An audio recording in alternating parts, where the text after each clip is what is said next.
పాకిస్తాన్ మాజీ ప్రధాని ఇమ్రాన్ ఖాన్కు కష్టాలు వెంటాడుతూనే ఉన్నాయి. తోషఖానా కేసులో ఇమ్రాన్ ఖాన్కు మరో 17 ఏళ్ల జైలు శిక్ష విధించింది పాకిస్తాన్ కోర్టు. తోషఖానా అవినీతి కేసులో పాకిస్తాన్ మాజీ ప్రధాని ఇమ్రాన్ ఖాన్కు మరో 17 ఏళ్ల శిక్ష పడింది.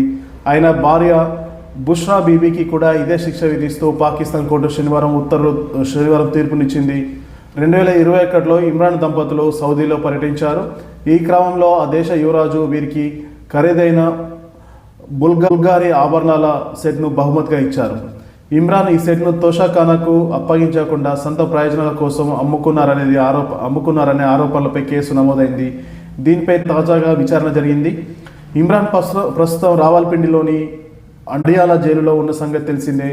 ఆ జైలులోనే జడ్జ్ అర్జమున్ విచారణ జరిపి ఇమ్రాన్ దంపతులకు 17 ఏళ్ల జైలు శిక్ష విధిస్తూ తీర్పునిచ్చారు. దీంతో పాటు ఒక్కొక్కరికి ₹1,64,00,000 పాకిస్తానీ రూపాయలకు జరిమానా కూడా విధించారు. ఇమ్రాన్ వయస్సు, ఆయన భార్య మహిళ అనే అంశాలను పరిగణలోకి తీసుకొని ఈ తీర్పు ఇస్తున్నట్లు పేర్కొన్నారు.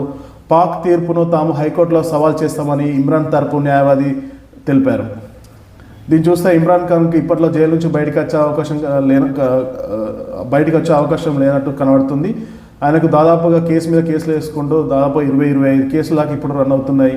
అడియాల కోర్టులోనే గత కొన్ని రోజుల క్రితం జైల్లోనే అతన్ని చంపేస్తారనేసి అక్కయ్యలు, కుమారులు, భార్య వీళ్ళు జైలు ముందు ధర్నా చేయడంతో పీటీఐ పార్టీ మద్దతుదారులు భారీ ఎత్తున జైలు ముందు చేరుకొని భారీ ఎత్తున నినాదాలు చేయడంతో 3 రోజులు ధర్నా చేయడంతో చివరికి వారి తోబుట్టువులను ఇమ్రాన్ ఖాన్ను చూడడానికి అవకాశం ఇచ్చారు. కానీ ఇమ్రాన్ ఖాన్ మానసికంగా కుంగిపోయిన స్థితిలో ఉన్నట్టు తెలుస్తుంది.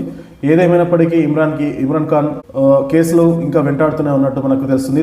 తాజాగా తోషఖానా కేసు కూడా ఇది ఇమ్రాన్ మెడకు చుట్టుకున్నట్టు తెలుస్తుంది. సౌదీ యువరాజు ఇచ్చిన ఒక గిఫ్ట్ సెట్ను దాన్ని ఇమ్రాన్ ఖాన్ అతని భార్య ఇద్దరు కలిసి అమ్ముకున్నారనేసి, అది ప్రభుత్వ ఖజానాకు చేర్చకుండా దాన్ని సొంతంగా వాడుకొని దాన్ని అమ్ముకున్నారనేసి అభియోగం మీద జడ్జ్ దానిపైన విచారణ జరిపి ఈ తీర్పును వెల్లడించినట్టు తెలుస్తుంది.